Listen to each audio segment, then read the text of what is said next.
So God doesn't see delay the way man sees delay. Now, let me just start with a quick backstory. I was born in a very Christian household.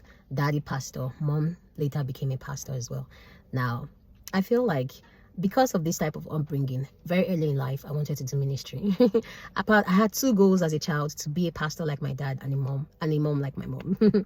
So many of my childhood memories, apart from trying to fall in love or hanging out with my loved ones, was standing in front of the mirror to preach.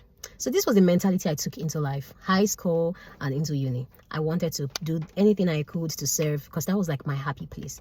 It wasn't just about my nurture, it was woven into the fabric of my being to want to do ministry. But God saw this and decided to step in with delay. I had so much zeal without sincerity, and I had so much willingness without the prerequisite amount of holiness to do ministry or to just be in a relationship with Jesus. The book of the Bible that comes to my mind, or the part of the Bible, is John chapter 6. You know, these people were serving Jesus, they were following Jesus, some for him, but some for what he could give. And I was one of those people very early on. Now, what Jesus did was step into delay and just sort of like bring me to a standstill. And in that standstill, I realized that, God, my motives have been so wrong. Let me just give you a rundown. In the heart of the one who is unrighteous, delay makes them despise God. In the heart of one who truly loves Jesus and who truly loves God, delay makes them hallow God.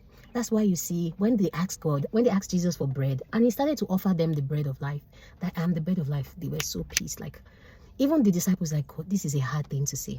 And Jesus faced them and said, would you also live like they've lived? He said, where else would we go? With you are the words of life. That is what delay does into the heart of one who is truly righteous and truly in love with Jesus. Delay wearies your flesh, it wearies yourself. And to be honest, God has no use for those. So in his mind, it's like good read to bad rubbish. So because God delayed me in many things, caused me to wait, I began to see places where I wasn't really in love with Jesus. I just wanted to serve him for one other reason or the other.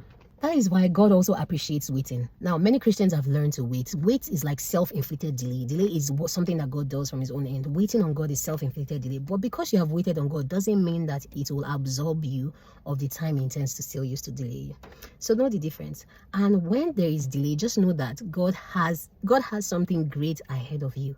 When you see that God is sort of like making you pause, making you repeat certain classes, it's because he really does care about your soul. He really just cares about your spirit, not just God is not one of the people that would want to use the person that doesn't care what happens to them. It's not Hollywood. You get, it's not a manager of just talents. It's not that person. It's someone who truly loves us. So I'm here to make you see delay in a different light, and to not sort of like get sad or get overwhelmed when you feel like God is delaying you. Instead, stand and say, what do you want me to learn in this process?